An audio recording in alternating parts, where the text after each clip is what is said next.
자, 투엘 감독이 분데스리가 새로운 시즌 정식 개막을 앞두고 분데스리가 공식 홈페이지하고 공식 인터뷰를 진행을 했습니다. 이게 영상이 아니라 이제 텍스트로 올라왔는데 영어로 올라와서 국내에서도 많은 팬분들이 좀 확인을 하신 것 같은데 조희정 기자와 함께 이 얘기도 좀 나눠보도록 할 텐데요. 이 김민재 선수에 대해서만 물어본 게 아닌데 김민재 선수 얘기를 굉장히 많이 했더라고요. 네, 뭐 김민재 선수와 관련된 직접적인 질문이 아닐 때도 이미 김민재 선수를 언급을 했었고 네.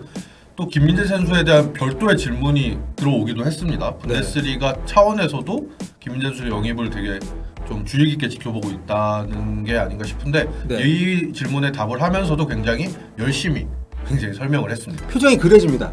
뭔가 이분이 표정이 잘 드러나는 사람이잖아요. 그렇죠. 영상이 아니었기 때문에 저희가 표정을 뭐 보진 못했지만 그래서 어떤 얘기를 했는지 한번 살펴보면 김민재 선수가 언급된 첫 질문이 보드진에 가서 감독님이 풀백하고 뭐 센터백, 홀딩 미드필더, 뭐 9번 공격수 이렇게 구체적으로 요청을 하셨다고 알고 있는데 맞습니까? 뭐 어떤 생각으로 그런 얘기를 하셨습니까? 물어봤더니 투엘 감독이 결론적으로 이제 센터백은 요청한 게 아니다 라는 얘기를 이제 하셨고 그 이유를 이렇게 설명을 했습니다.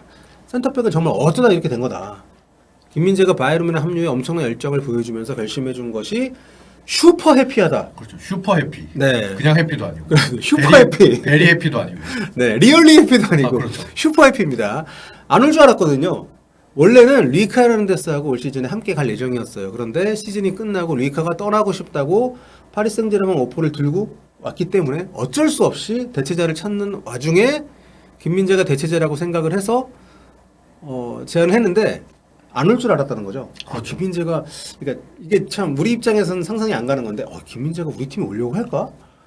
그 세리아 우승 그렇죠. 팀, 그 세리아 최고 선수인데. 세리의 최우수 수비수 선수상을 받았고 네. 또 경쟁 팀들도 만만치 않았죠. 사실 그렇죠. 프리미어리그에 관심도 받았던 선수니까. 그리고 그 다른 팀들 이적설도 계속 나왔던 선수고 뭐 여러 가지 얘기들이 있었기 때문에 어떻게 보면 투엘 감독은 오면 정말 좋겠지만 안 오더라도 한번 찔러는 봅시다. 뭐 이런 정도의 생각이 아니었나 싶은데 아무튼 김민재 선수가 오게 돼서 굉장히 기뻤다. 게다가 애초에 센터백 보강은 계획도 없었고 자기가 보드진에 요청한 것도 아니었기 때문에 그런 연장선상에서 슈퍼 해피라는 말이 나온 것이 아닌가. 그 말에 걸맞게 처음 이제 그 트레이닝 캠프 만났을 때 이렇게 네, 막 정말 네, 굉장히 애정 표현을 꿀이 뚝뚝 떨어지는 눈빛으로. 김민재 선수 반겨줘서 네. 이제 화제가 국내됐었는데요. 그 뒤에 또 이제 그 인터뷰어가 구체적으로 또 김민재 선수에게 질문했습니다. 김민재 선수 어떤가요? 어떤 걸 기대하십니까? 이랬더니 또 기다렸다는 듯이 잘. 네, 한번 읽어주시죠. 사랑 고백으로 시작을 했습니다. 네. 저는 김민재가 너무 좋다. I love him 뭐 이렇게 얘기한 거죠. 예. 네, 두 번이나 표현하면서 강조를 했고 그리고는 이제 선수의 스타일에 대해서 하나하나 이제 표현을 상세하게 했습니다. 이게 보통 이제 립서비스 차원에서 아니면은 그냥 이런 인터뷰에서는 김민재에 대한 인터뷰가 아니기 때문에 정말 좋아요. 뭐 정말 좋은 선수입니다 하고 넘어가는데 그렇죠. 굉장히 디테일하게 진짜 좋아하는 거죠. 정말 디테일. 네. 그래서 일단 기본적으로 차분한 선수다. 그리고 표현이나 뭐 어떤 판단이나 스타일이 굉장히 직설적이다. 이런 표현으로 전체적인 스타일을 설명하면서 시작을 했고요. 그리고 이제 플레이별로 세부적으로 이제 이야기를 네. 합니다. 먼저 빌드업에 관련해서. 그렇죠. 이제 패스에 대한 얘기를 그러니까 사실 김민재 선수에 대한 인터뷰를 따로 진행을 했다 하더라도 이렇게까지 막 구체적으로 얘기를 안 할 것 같은데 저는 감독이 선수의 특히 이제 수비수의 패스 하나에 대해서 이렇게 장문의 얘기를 한 거 처음 봤습니다. 그렇죠. 사실 네. 뭐 자주 있는 일은 아닌데. 네. 그러니까 패스이죠, 패스. 그러니까 김민재는 이제 패스는 패스대로 한다. 그러니까 뭐 여기 설명 뒤에 나옵니다만은 뭐 꾸미려고 하거나 뭐 정말 뭐라고 해야 되나 보여주려고 네, 하는. 보여주려고 하는 그 말이 정확하네요. 보여주려고 하는 장식적인 패스가 아니라 그냥 인사이드로 정확하게 그냥 딱 패스한다. 목적에 딱 충실한 플레이를 한다는 이야기겠죠. 그렇죠. 첫 터치로 볼 잡아놓고 컨트롤하고 두 번째 터치로 패스를 한다. 그러니까 정석적으로 한다는 거죠. 기본기가 잘 잡혀 있고 그리고 적당한 속도로 너무 세지도 않고 너무 느리지도 않게 한다. 그리고 바운딩도 없다. 그렇죠. 네. 그리고 빌드업 플레이어가 해줘야 될 패스를 해준다는 점에서 굉장히 좋다. 딱 자기가 원하는 플레이를 해준다는 이야기겠죠. 네. 그 다음에는 이제 수비에 대해서 언급을 합니다. 수비는 굉장히 용감하고 대담하게 수비를 하고 굉장히 빠르고 이제 다른 선수들에게 언제나 도움을 주려는 방식으로 이제 수비를 한다. 이 선수의 위치가 이제 보통 왼쪽 센터백 자리를 쓰잖아요. 네. 김민재 선수가 그래서 왼쪽 풀백과 오른쪽 센터백 사이에서 이제 자기가 어떤 도움을 줄 수 있는지 늘 확인하면서 수비를 한다 이런 식으로 표현을 했습니다. 네. 그러면서 또 이제 너무 좋다는 얘기를 또 하고 지금까지 자기가 대한민국 선수 2명이랑 함께 해봤다. 박주호 구다철 선수 얘기했죠.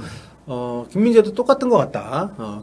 되게 디시플린드 이거를 표현을 이제 규율을 잘 지키는 그러니까 뭐 이렇게 튀려고 안 하고 시키는 거 잘 하고 자기 본업에 충실하고 또 친근하고 프렌들리하고 험블하고 또 되게 클리어하고 그러니까 뭐 좋은 거 다 갖다 붙이고 있습니다. 한국 예. 선수 특 뭐 이런 걸 표현을 한 거죠. 그렇죠. 자기가 경험한 3명의 선수를 이제 다 이런 특성을 갖고 있었다. 김민재가 이 2명 선수 앞에 2명 선수와 똑같다. 뭐 이런 이야기를 한 거였습니다. 그렇습니다. 지금까지는 굉장히 좋은 인상을 받고 있다. 이렇게 얘기를 하면서 이제 마무리를 했는데요.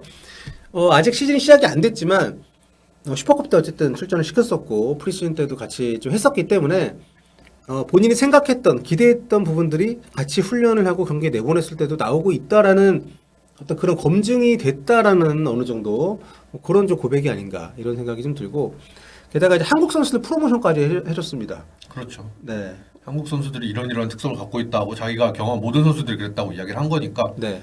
뭐 바이에른 감독 정도 이 정도로 어필해줬으면 또 한국 선수들에 대한 이미지가 분데스리가 내에서 최소한 굉장히 좋아지지 않을까 더더욱이나. 네. 일단 슈퍼컵 때는 선발 제외가 됐었기 때문에 약간 우려하시는 시선들이 뭐 있을 수 있겠지만 아직 몸이 100%가 아니고 또 라이프치전 선발 안 나간 게 전 되게 다행이라 생각합니다.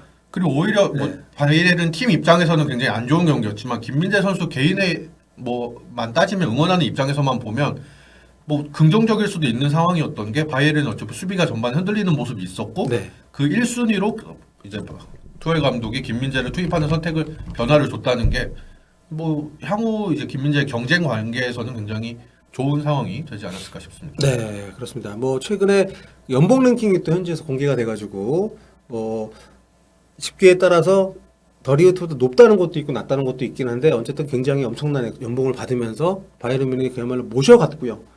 또 일찍 이적이 좀 정리가 되면서 선수 본인이 훈련소 갔다 오고 하는 것 때문에 피지컬이 아직 많이 올라오진 않았지만 그래도 심리적으로 좀 안정감을 빨리 찾고 바이에른 뮌헨이 지금 올인을 한 채로 시즌 개막을 또 맞이하고 있기 때문에 개막전 상당히 좀 기대가 되고 사랑한다고 했으면 선발로 나오겠죠? 그렇죠. 사랑하는 네. 것까지 2번이나 얘기했는데. 네. 뭐 아낄 수도 있겠지만 그러니까 지금 제 생각이 그런 것 같아요. 이 투엘 감독이 리그도 당연히 중요하지만 챔피언스 리그가 이제 9월에 시작이 되는데 적어도 A매치 그 사이에 이제 갔다 오지만 챔피언스 리그 조별리그 때는 풀핏으로 뛸 수 있게끔 좀 배려를 많이 해주고 그때를 초청으로 맞추고 있는 것이 아닌가 이런 개인적인 내피셜이 좀 드는데 아무튼 이게 여러분 김민재 선수에 관한 인터뷰가 아니라 시즌 개막을 앞둔 투엘 감독의 어떤 뭐 다짐이나 준비 과정이나 이런 거에 대한 인터뷰에서 뜬금없이 김민재 선수에게만 굉장히 많은 시간을 할애해서 얘기를 했기 때문에 굉장히 의미가 있는 거고 이거는 저희가 뭐 국뽕으로 부풀려서 하는 얘기가 아니라 저희가 워딩을 다 소개를 해드렸잖아요. 네. 선수 한 명에 대한 질문이 온 것도 김민재가 유일하고 이렇게 네. 길게 한 명에 대해 설명한 것도 김민재가 유일한 인터뷰여서 그래서 더 이제 특별한 인터뷰가 아니었나 싶습니다. 네, 앞서 말씀드렸습니다만 굉장히 또 디테일하게 우리가 생각하고 있었던 것들이지만 저런 명장의 입에서 이게 체계적으로 정리가 돼 탁탁탁 나오니까 이게 기분이 되게 신기하기도 하고. 김민재 선수가 현지 그때 인터뷰로 갔을 때 풋볼리스트 통해서도 이 비슷한 이야기를 했던 것 같은데 투엘 감독이 내 스타일이나 이런 것에 대해 잘 알고 있더라라고 네. 했잖아요. 굉장히 그것을 그대로 보여준 인터뷰가 아니었나 싶습니다. 그렇습니다. 이 정도면 투엘 감독이 어느 팀에 가도 김민재 한번 찔러봤을 것 같다는 생각이 드는 리카 헤르난데스가 갑자기 떠나면서 생긴 공백을 더 좋은 선수로 메웠다는 뉘앙스로 계속 인터뷰를 했기 때문에 아무튼 네 굉장히 시즌 개막에 대한 기대감이 훨씬 더 커지고 있다. 네 이런 생각이 들고요. 뭐 아직 시즌 개막이 안 됐기 때문에 뭐 섣부른 그런 기대일 수도 있습니다만 김민수가 지금 빅리그 또 첫 시즌이 아니니까요. 챔피언스리그에서도 잘 했었고 좀 이런 투엘 감독과의 밀월 관계가 계속 이어질 수 있는 그런 시즌이 됐으면 좋겠습니다.